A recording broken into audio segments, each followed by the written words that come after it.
السلام عليكم، كيف دايرين؟ لاباس عليكم؟ اموركم هانيه؟ كنتمنى تكون احوالكم جيده ومرحبا بكم عندي في القناه. اذا كنتم اول مره كتزوروا قناتي فاهلا وسهلا بكم. انضموا الى القناه بالضغط على زر الاشتراك او سبسكرايب مع تفعيل زر الجرس ليصلكم كل جديد. اليوم ان شاء الله غنقدم لكم طريقه غسل بوزروك، يعني هو كيكون عامل رمله في البحر. يعني ضروري ما كتحتاجوا ترقدوه في الماء واحد ساعتين 3 سوايع على حسب الوقت اللي عندكم، حيت كل ما رقدتوه مزيان كيطلق ديك الرمله ديالو. كيف ما لاحظتوا انا رقدته واحد 3 سوايع هنايا، يعني كما شفتوا يعني كيطلق ديك الرمله وداكشي. من بعد دابا غادي نغسلوه مزيان ان شاء الله، ونرجع معكم ونوريكم طريقه باش نقيو بوزروك. من بعد ما غسلت بوزروك ديالي دابا غادي نوريكم طريقه باش كنقيو بوزروك. ناخذ مثلا وحيده بحال هكا، كتنقيو لها هاد الجلده اللي فيها هنايا، هي كما كتبان لكم، هاهي هادي كتشدوها من هنا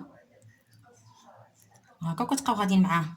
هي راه غير كتبقاو غاديين كتبقاو هابطه بحال هكا. هاد الجلده هي اللي كتكون مجموعه فيها الرمله والحجر وداكشي بحال هكا. كتبقاو غاديين من هنا صافي، ها هي كامله كتبقاو غاديين، هي كتبقى هابطه لراسها. كاين اللي كيخلي هاد الكحله كيقولك فيها الدواء ديال، فيها الاعشاب، فيها الدواء البرد وداكشي. انا ما كنخليها الصراحه، ما كتعجبنيش، كنحيدها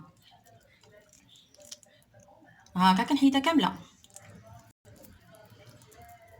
هي وهاد البيضه هادي اصلا هادي كتكون قاصحه شويه بحال هكا، شفتوها؟ كاين اللي كيخليها، انا ما كنخليهاش. يعني هذه هو التنقيه ديالها. هادو هما البقيه اللي كنحيدو من بوزرك ديالنا. ناخذ مثلا وحيده اخرى باش نعاود معكم العمليه بحال هكا. ها هو بوزرك ديالنا، كنشدو هاد الجليده هادي من الفوق في البلاصه اللي كتكون فيها هاد سميتو الكحله هكا. كتبقاو غاديين غاديين غاديين، هي كتهبط معكم هكا. تبقاو تجروا حتى كتكملوا ديك الجليده ديالنا هاك صافي. كنلوحوها كما قلت لكم. هاد الكحله هادي كاين اللي كيخليها، انا المهم ما كنطيبهاش، كاين ما كتعجبنيش. كنحيدها هكا هكا مع هادي كيف ما لاحظتوا. هذه هي الطريقه باش كنغسلوا بوزروك ديالنا. ولا عجبكم الفيديو ما تنساونيش من لي لايك، واللي ما مشتركش في القناه يشترك في القناه.